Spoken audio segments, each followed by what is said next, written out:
Well, after Jason had a burlap sack over his head, fought against a girl with telekinesis, been to Manhattan, been to outer space, been killed off and revived multiple times, and been to hell, which set up the movie I'm about to do, they finally decided, let's have Jason fight Freddy Krueger, another horror icon with his own set of movies. He's a funny, foul-mouthed, and awesome character with finger-sharp blades who enters your dreams, and if he kills you, you die in real life. Great concept. It wouldn't take long until a crossover was made with the horror icons of the 80s. The Universal monsters did already, so why not these guys? Well, it wasn't that easy.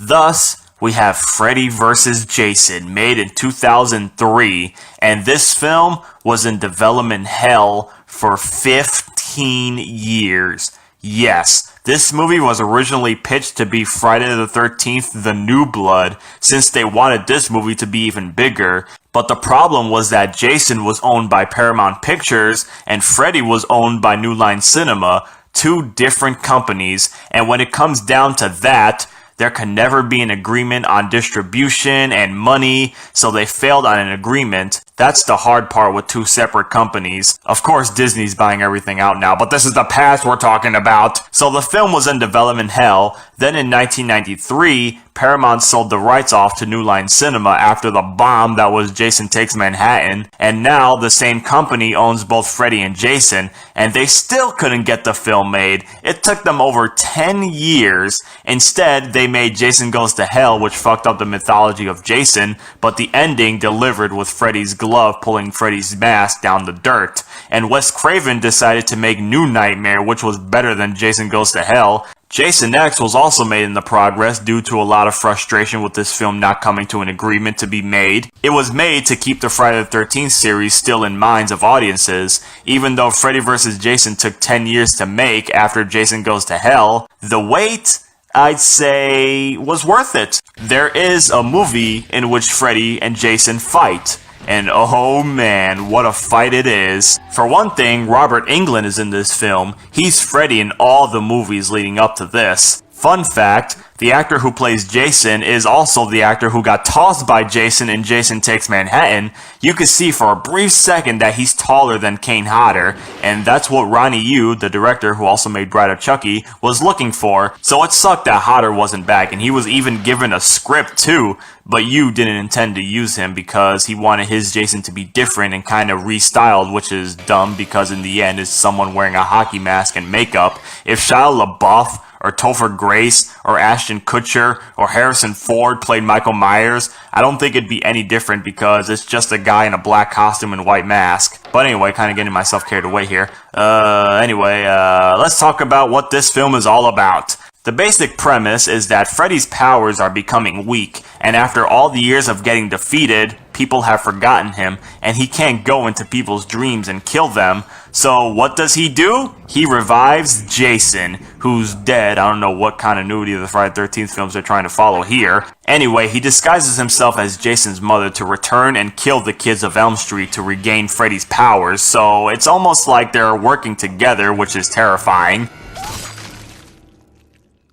It's also funny to note that the beginning is inside of Jason's dream. So even in his sleep and even in death, Jason even dreams about killing people, and I think that is fucking hilarious. Well, Jason is revived, he goes on a rampage through the neighborhood and kills people, and throughout, Freddy slowly regains his powers, but he's not strong enough yet because he can't hurt people. Meanwhile, Jason just butchers people. I mean, he just goes all out in this one, man. All out.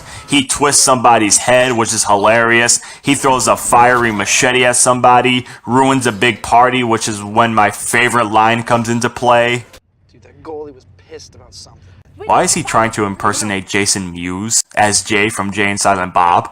Whatever the case, Jason is a madman in this film, and now Jason can't control him because now that he has his powers back, Jason takes all his victims, so that blows. This is what leads them to fight, which is a great reason for the title to deliver what it says. So basically, it's like, hey bitch, don't be stealing my victims. That's great. The choreography for the fight is great, the way they move around like that. Freddy don't like fire, and Jason don't like water, so they establish different weaknesses for them as well, along with their strengths. Freddy is better in the dream world, which is proven in their first fight, and Jason is stronger in reality, which is proven in their second fight.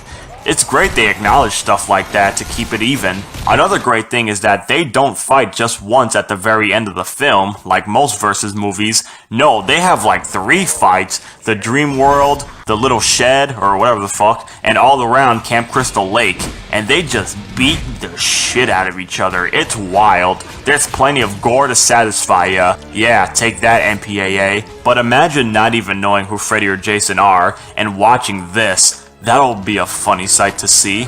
The only thing that's kind of crappy about this film are the characters and the awful CGI effects. It kind of goes a little too over the top. I really don't care about anyone besides Freddy and Jason. The pothead guy is cool but dies. Everyone else, they just talk about having sex with Scooby-Doo characters and relationship problems, and it's just cliche. The same slice and dice.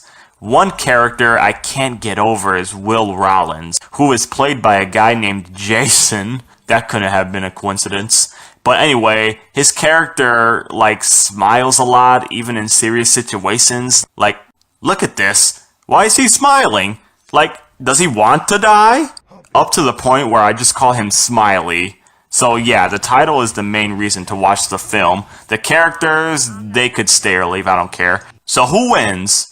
Well, the fans are divided. They don't want their favorite horror guys to lose, so they keep the outcome vague. Even though it seems like Jason wins when he comes out of the water, Freddy winks at the camera and laughs, so something is up.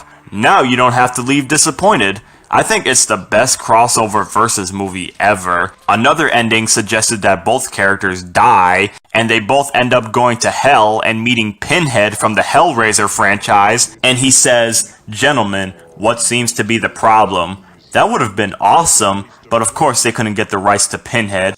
It would be funny hearing him call Jason and Freddy gentlemen. Yeah, they sure are gentlemen.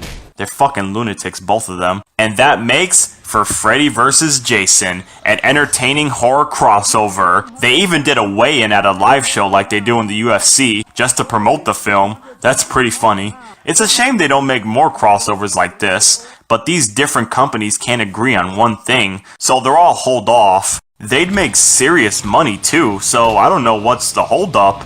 But this movie, despite all the delays, the film rights, and all the hell they went through, this movie does deliver a good fight between the horror icons. They even use each other's weapons. Freddy uses Jason's machete and Jason stabs Freddy with his own glove. So a lot of great moments, mainly with Jason and Freddy, and a lot of dull moments, mainly with the characters and awful effects. So Freddy vs. Jason is done. One more to go, and I'm finally free to enjoy my day of April 2018, Friday the 13th. What do you anticipate will be your most difficult challenge in fighting Jason? Waiting to see if this Goldie here can find a ring.